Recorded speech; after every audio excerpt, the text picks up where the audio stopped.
Hello, everybody. Tyler Rowland here. I'm with the head coach of the Boyd County Lions men's basketball team, Randy Anderson.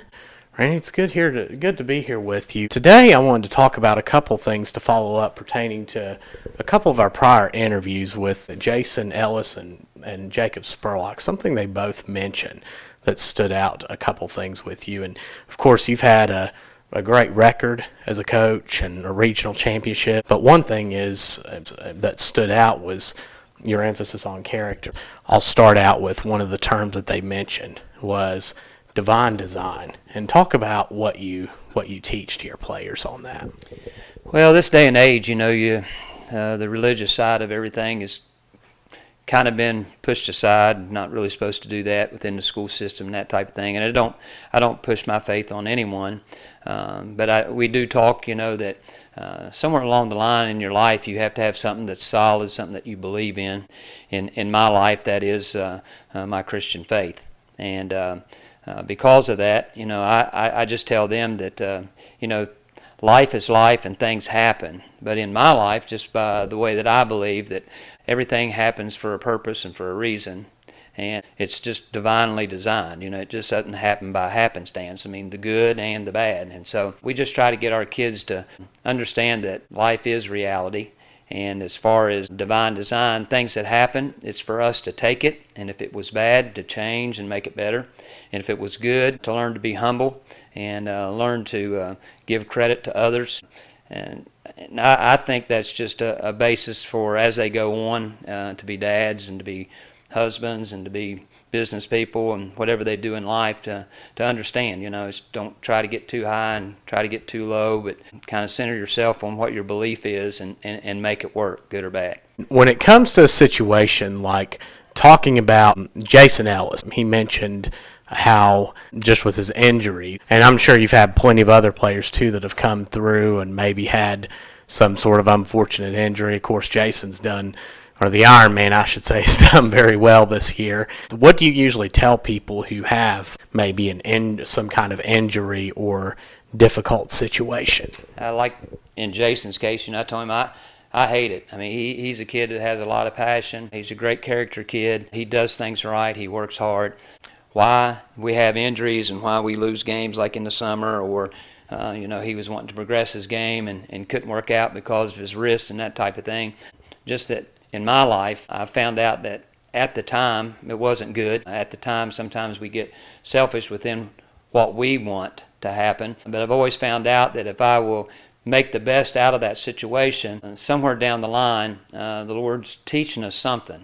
Whether it's with his kid later on in life, maybe if he goes into coaching, the same situation of helping somebody else get through a difficult situation. There's times like I remember back one of my first years, Brandon Lowe blew his knee out and ended his career. It's hard, and I'm honest with him. I don't know why at the time, but I just know that keep being you, keep being the best version of you can, keep believing in what you do, because somewhere down the line it's going to show itself. You're going to be able to help somebody else that may be in that same situation get through something. Coach, one of the other terms that came up in those interviews, that you talk about the circle in reference to the team. Talk more about that and just how the circle and the teachings you apply through that. To us, the circle does mean our team. It means us. I tell our kids all the time that I really appreciate them. They put in an awful lot of time. They are very, very committed to what we want to try to accomplish here, which is great memories, great relationships, that type of thing. And so not everybody is willing to sacrifice and commit, or don't feel like maybe this is a place that they put all their time. But those of us that do, we just realize that it's kind of a special group. And once you are here and in this team and in the circle, then the key to it is you just don't want it to ever be broken. You want it to be strong. You want it to stay strong. And so, there's times during the year that we'll circle up and we'll speak our heart. We're accountable for what we say in the circle. If we say we're going to do something, then we're going to do something. If we're going to help somebody, we're going to help somebody, and so on and so forth. The circle is a very strong word for those that have played here, just because it's a unique bunch that's sacrifices and has committed to being part of the circle and to keep that circle good and tight and closed. Lastly, talk about accountability. I know it's something that's so important. Of course, I know in the industry of work I'm in, if you miss a tax deadline, that's not a good thing. And holding your players accountable just to teach them important lessons when they're young. And talk about that and just what it means to you and how you teach your players, and as well as the coaches you've mentored over the years, that important value.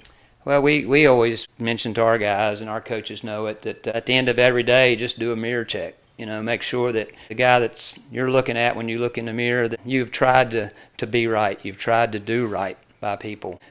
All of us have a specialty and a thing that we do, and we have a role, so to say. And so just to be accountable for working as hard as you can, being as good a person as you can be, and understand that it's really about others and not you. And if you take care of others, then usually yourself is taken care of. And so in athletics, especially in team sports, accountability is a huge word. It's a lot of times it's said a lot, but it may not be followed through with.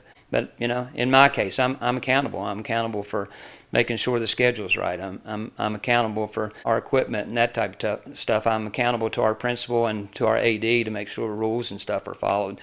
I'm accountable to our kids to make sure that I give them plenty of time to be together, to bond and make a good team, but also to work on individual skills. I'm accountable to our coaches to make sure that Coach Joe, he does our offense, and to make sure that personnel-wise that our offense fits our personnel and that type of thing, and he does a tremendous job with that. Coach Drew does our JV, and he does the defensive side of it.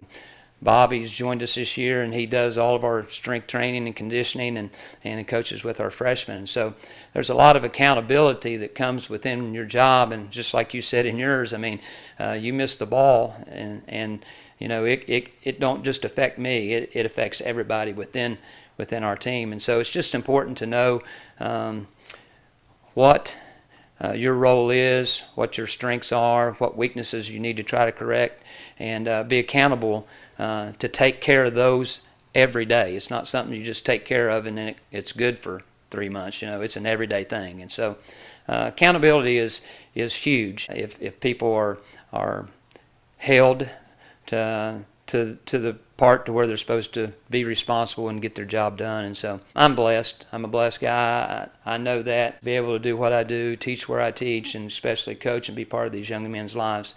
There's a lot of accountability to it, but I just feel this is where the Lord wants me, and first and foremost, I'm accountable to Him. Very, very true, Coach. We appreciate you, and be sure to stay tuned. You'll get to see plenty of the Boyd County Lions. Tune in to MyTown TV for the coverage of their games this year.